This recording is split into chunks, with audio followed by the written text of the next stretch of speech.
Bonjour à tous. Au mauvais endroit, au mauvais moment. Hier, à Lézy, un motard est mort et un autre a été blessé. Plutôt, une voiture a fait une sortie de route et percuté un poteau téléphonique. Derrière le véhicule, un homme en moto qui chute à cause du câble qui s'est détaché. Par la suite, un deuxième motard a aussi chuté. Le premier est mort, le deuxième a été transporté au CHU de Dijon. Les passagers de la voiture sont saufs.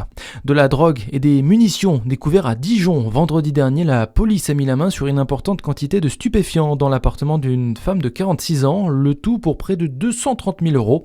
Plus tôt, elle avait été interpellée, prise en flagrant délit de transaction, suspectée d'être la vendeuse. Elle a été condamnée à 6 mois de prison ferme. Qui maltraite les chats à Orgelé dans la commune jurassienne? Une pétition intitulée « Pour que la justice soit faite à Orgelé » a recueilli près de 27 000 signatures. Elle fait suite à un vif émoi après une affaire de maltraitance animale envers des chats sans savoir qui en est à l'origine. Le maire tient à rappeler que plusieurs actions de protection animale ont été lancées par la commune, mais que les faits évoqués relèvent maintenant de la compétence de l'autorité judiciaire. Des travaux d'intérêt général requis contre une militante d'extrême droite du collectif Némésis.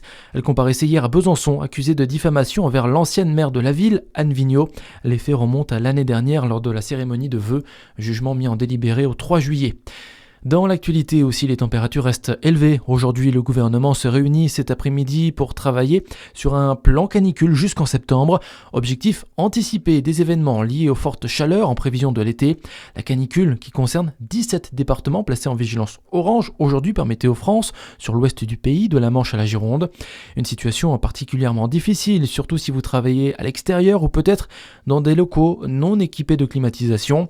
Et votre employeur doit aussi se montrer à la hauteur pour assurer votre sécurité et protéger votre santé, Clémence Le Barry. Et effectivement, c'est le code du travail qui l'exige. Si vous travaillez en intérieur, vos locaux doivent être maintenus à une température adaptée. Le télétravail peut être aussi envisagé en fonction de l'accord collectif appliqué dans l'entreprise. Sans précision sur ce point, l'employeur devra mettre en place de quoi faire face à la chaleur, la mise à disposition d'eau potable, de la climatisation ou encore pour le secteur du BTP, l'un des plus exposés, un local de repos ou encore l'organisation de pauses dans de bonnes conditions. Et aussi, en cas d'alerte météorologique, orange par exemple, des mesures supplémentaires peuvent être ajoutées, comme la limitation des tâches physiques en extérieur pendant les heures les plus chaudes.